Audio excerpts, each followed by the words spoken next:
I think it's fairly safe to say that mushrooms are known to be pretty powerful. Yeah, I especially mean, the ones I did in college. The ones we get out of Texas well, cattle so manure.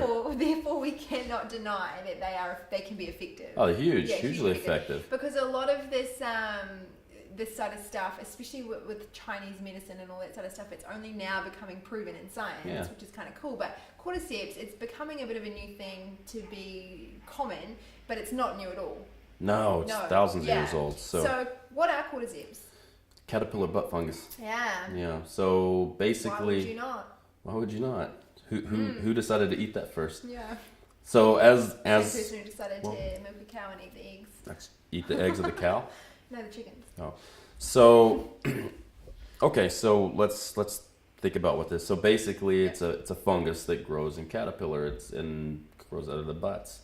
And so as the legend goes, I don't know if this is true, but this is what I've heard. So this would typically grow in the hills of China, and so basically the yaks were eating the caterpillars, which had the cordyceps, the butt fungus, and the Chinese noticed that they had more virility. The low oxygen environment didn't bother them as much, and they had massive stamina. Mm-hmm. So doing what Chinese people do, they'll eat anything. Yeah. They started eating caterpillar butt fungus and found that it gave them better sexual reproduction and more energy and more endurance. And, obviously back then we didn't really know what it was. Yeah. And then they've started to isolate some of the compounds. And what we do know now is it actually helps improve oxygen uptake. Yes. So it's amazing. It is amazing. I love cordyceps. You take cordyceps, start 2 or 3 weeks out, and it will give you incredible aerobic fitness. Yeah.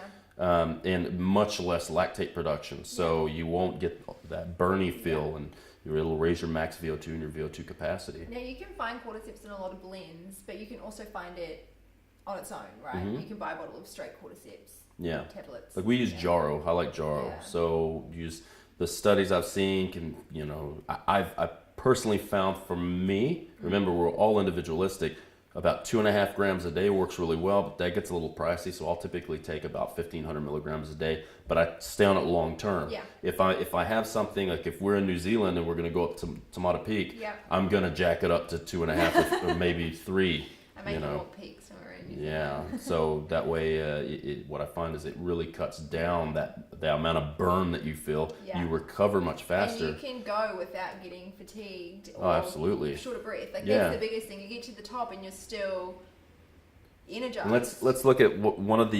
the biggest deficiencies you're going to see, and this sounds ridiculous, with fat loss and endurance is a lack of oxygen. Mm-hmm. People who are anemic, maybe they're low in B12, maybe they're low in iron, they don't have good hemoglobin, they can't transport oxygen, maybe they're really stressed out, they shallow breathe, so don't ever actually get enough air into their lungs. Yeah.